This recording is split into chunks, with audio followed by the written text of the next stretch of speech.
And my colleague Narayan Singh joins us for more updates on Australian Open. Narayan, first, what's the story behind Djokovic's poisoned food controversy just ahead of Australian Open?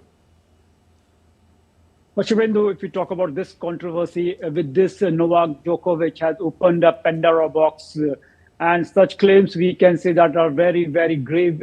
We can say that what Novak Djokovic said, that he was served poisoned food during his detention in 2022 in a Melbourne hotel. And we also know that there is a love and hate relationship between Australia and Novak Djokovic. In the past, in 2022, he was put in detention in a Melbourne hotel for 5 days, and he was deported from there. And because we know that according to the vaccination rules at that time, he was not vaccinated with the COVID-19 vaccine at that time.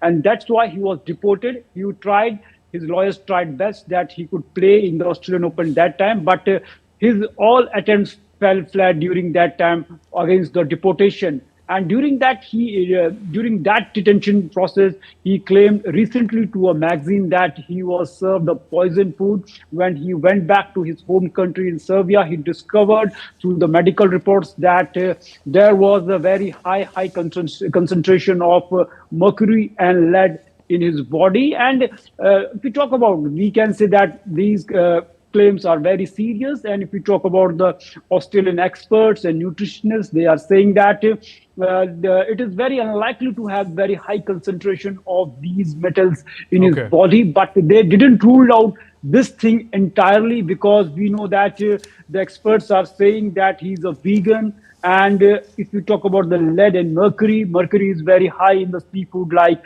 fish and shellfish, and Djokovic is a vegan. So there is a contradiction in this thing also. But all in all, we can say that these reports, these things, what Novak Djokovic has said should be probed in a better way, because the allegations and what are the comments made by the Djokovic are very grave. Allegations are serious indeed. Coming to the games, Narayan, how do you map the top favourites to win the Australian Open?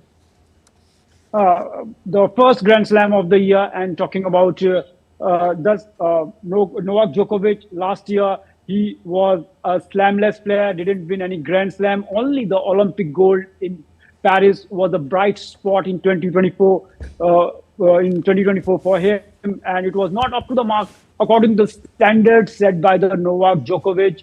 And if you talk about, he parted away with his coach in 2024, and he had an ankle injury. It was not a good year for him, but this time around he will try to achieve something nobody has achieved, winning the 25th Grand Slam of his career and becoming the best in the number of trophies in the Grand Slam history. If he wins this time around, definitely it will be his 25th, but he will face a stiff challenge from the young players like Carlos Alcaraz.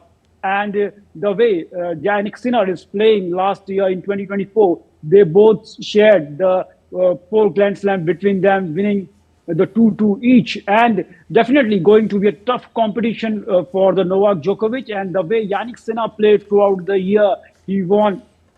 The way he's a defending champion in the Australian Open too, and so this time around he will look to repeat that feat what he achieved the last year. And Carlos Alcaraz, the way the tennis he is playing towards the end of the year, he will try to continue. And in the women's segment, Aryna, the fantastic tennis she is playing, she will try to replicate the feat she did the last year, and she could get a stiff challenge from the way Iga Swiatek played. So all in all, going to be a great competition this time around. There, Narayan, thank you for joining us with those updates.